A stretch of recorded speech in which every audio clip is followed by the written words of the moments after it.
রাত তখন ঘনিয়ে এসেছে।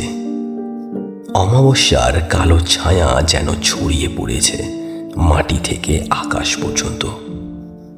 আর মেদিনীপুরের গহীন প্রান্তে গণেশপুর নামক এক প্রাচীন গ্রামে শুরু হয়েছে নিষিদ্ধ পুজো, যা যুগ যুগ ধরে গোপনে হয়ে আসছে। মহাকালীর পুজো, যেখানে ভোগ শুধু ভোগ নয়, বরং এক গোপন সত্তার আহার। রক্ত, মাংস আর আত্মার প্রাপ্তির আশায় বসে থাকা দেবী, যার তুষ্টি মানেই শক্তির বর্ষণ।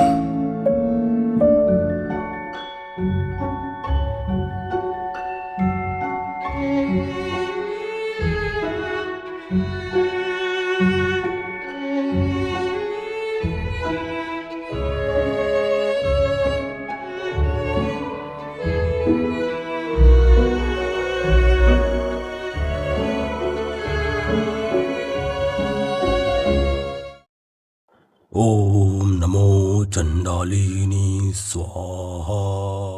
এই পুজোর পুরোহিত তিনি কোনো সাধারণ ব্রাহ্মণ নন। তিনি হলেন তান্ত্রিক রুদ্রনাথ, যিনি মৃত্যুকে যেমন ডাকে তেমনি তাকে ফিরিয়েও দেয়। তার কণ্ঠে মন্ত্র যেমন ওঠে তেমনি ওঠে অভিশাপ।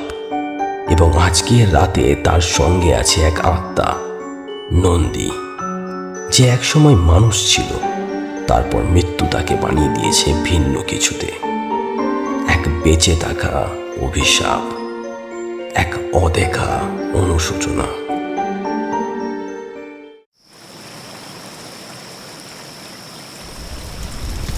ওম নমো চণ্ডালিনী স্বাহা। জয় কালী রুদ্র কালী নমস্তুতে। জয় কালী ভদ্রকালী নমস্তুতে। জয় কালী রুদ্র কালী নমস্তুতে। জয় কালী ভদ্রকালী নমস্তুতে। ওম চণ্ডালিনী স্বাহা। ওম মহাকালী মহাকালী। নন্দী, তুই প্রস্তুত তো? ভোগ রাধা হয়ে গেছে, কালীর মন্ত্রপাঠও শেষ করে ফেলেছি। এখন শুধু তোর কাজ, ভোগ তোকে পৌঁছে দিতে হবে অরণ্যের গভীরে, সেই শ্মশানে, যেখানে কালীর মুখের সামনে স্থাপন করতে হবে তোকে এই ভোগ। আর খেয়াল রাখিস, যদি ভুল কিছু করেছিস, ফলও কিন্তু অনেক ভয়াবহ হবে।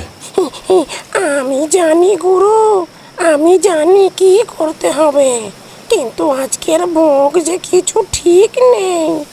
আজ মাটি থমকে আছে, বাতাস নিস্তব্ধ, কাকও ডাকেনি সন্ধ্যায়।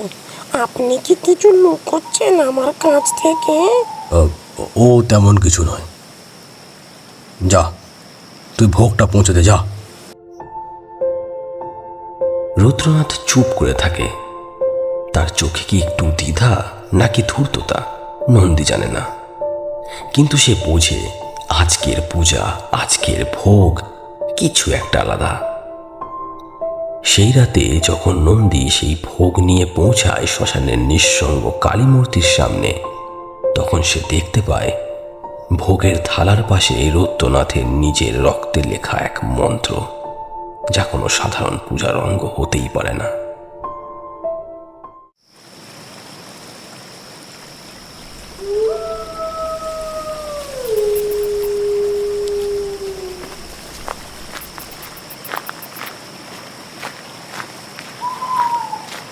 আরে, এই তো সেই মন্ত্র।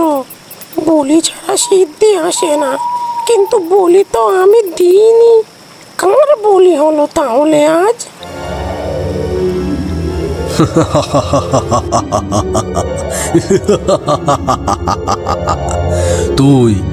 তুই তো হলি ভোগ, নন্দী। এই বছর দেবী নিজে এসেছেন ভোগ নিতে, আর তোর আত্মাই তো হলো সেই আহার। আমি শুধু তাকে পথ দেখিয়েছি।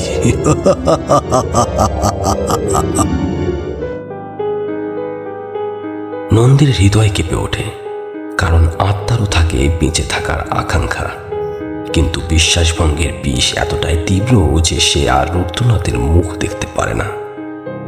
সেই মুহূর্তে নন্দীর ভেতরে জন্ম নেয় এক এক নতুন প্রতিশোধের আগুন।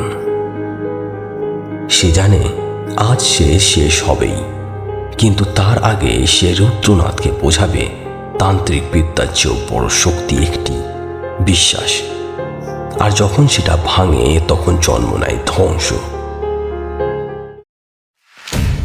গুরু, আমি আপনাকে বিশ্বাস করেছিলাম, আর আপনি আমায় ব্যবহার করলেন আপনার সিদ্ধির জন্য। দেবী আপনার নয়, তিনি বিচার করবেন। এবার আমিও ভোগ হব না, ভোগ নেব।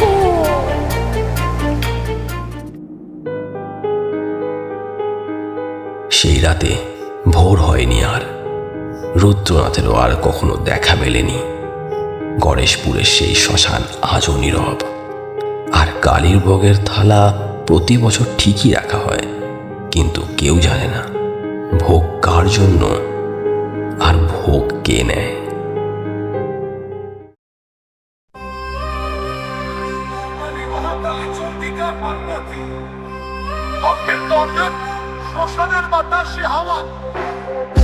রাতের গায়ে আধার চেয়ে জাগে দেবী শ্মশান বেয়ে, ভোগের থালায় রক্ত ঝরে কোন প্রাণ আজ দেবী খায়ে রে।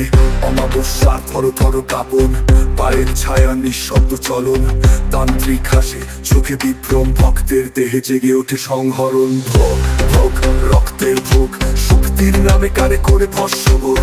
দেবী হাসে আগুনে ডাকে, বলি চাই আত্মা শাখে। ভোগ ভোগ পিশাচের গান, ভক্ত না গুরু, কে আসল শয়তান। মন্দির অভিশাপে পুড়ে যায় পথ, তন্ত্রের শেষে উঠে শুধু রক্ত রক্ত। গুরু বলে ভক্তই বলে, ভক্তই বলি, বিশ্বাসী ছিল সবই। এক হাত তুলে এক গলা ফাঁকে, আমি ভোগ হব না, আমি আজ কাটে।